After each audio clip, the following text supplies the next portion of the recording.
Ma chère Kitty, comme j'aimerais que tu sois réelle, et pas seulement l'amie que je me suis créée entre tes pages quand tout devient trop lourd.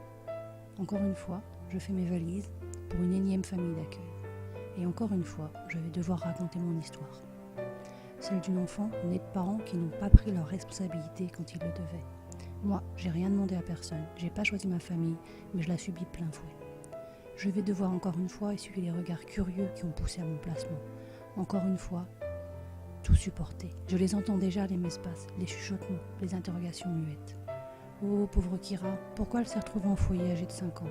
Qu'a-t-elle vécu de si horrible pour ne pas vivre avec ses parents? Et pourquoi personne ne l'a adoptée pendant toutes ces années? Et puis, quand ils sauront, tous ces regards peinés, tous ces gens désolés pour moi. Mais désolés de quoi? Le seul fautif, c'est lui. Ce connard qui a brisé ma vie et abrégé celle de ma mère. Mes parents se sont rencontrés très jeunes, mais leur amour dérangeait. Mon père, issu d'une bonne famille chrétienne bourgeoise, ne voyait pas d'un bon œil sa relation avec ma mère musulmane.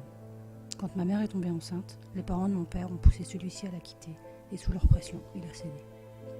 Ma mère s'est retrouvée seule, enceinte de 6 mois, avec sa famille lui ayant tourné le dos, parce qu'un bébé hors mariage, c'est la honte sur la famille.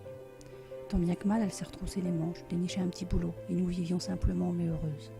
Les 3 premières années de ma vie ont été bercées de rire, de musique, au son de la voix de ma mère, qui me chantait des chansons. Puis, il est arrivé, et il a tout envoyé valser dans les ténèbres. Il a fait entrer dans ma vie l'horreur. En 2 ans, il m'a plongé dans l'enfer le plus total. Au début, il était gentil, on sortait souvent tous les 3. Il m'offrait mes jouets préférés, des glaces. Et moi, qui n'avais jamais eu de papa, j'étais heureuse. Puis il a commencé à me rendre visite, le soir, dans ma chambre, alors que ma maman travaillait. Il m'a chuchoté des mots à l'oreille, que si je voulais être une bonne fille et lui faire plaisir, il pouvait me montrer comment. Mais que ça devait rester notre secret à tous les deux. Un secret entre un papa et sa fille. Oui, parce que si j'étais gentille et acceptais de faire tout ce qu'il me disait, eh ben il me laisserait l'appeler papa. Et que te veux-tu? Moi, à 4 ans, je rêvais que de ça, d'avoir un papa.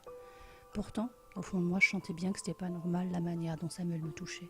C'était pas des caresses comme le faisait le papa de Cathy, ma voisine. Mais après tout, peut-être que lui aussi, la nuit, la caressait là.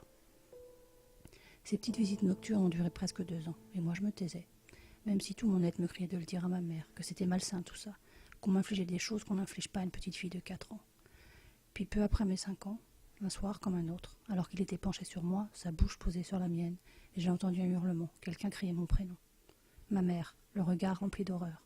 Elle hurlait sur Samuel, lui criait des gros mots qu'elle m'avait interdit de dire. Il la secouait super fort, et moi j'étais là, terrorisée, paralysée. Et lui, il avait sa tête entre ses mains, et il cognait si fort sur le sol. Et j'ai vu les yeux de ma mère se vider de leur si belle lumière. Des cris, des sirènes de police, de pompiers, des bras qui me prennent, une voix qui murmure des choses gentilles. Ça va aller, c'est fini ma petite. Elle n'avait pas tort. Quand j'avais 5 ans, ma vie s'est arrêtée. On m'a tuée. J'ai perdu ma mère, mon innocence, un faux père et ma foi en l'humanité. Et j'ai découvert le monde de l'enfance placée, les couloirs froids des foyers, et toutes ces familles bien intentionnées au départ, mais qui finalement ne pouvaient pas gérer cette pauvre tarée de Kira et ses démons.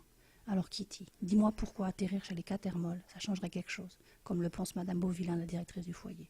Je t'embrasse, à très vite, pour te raconter.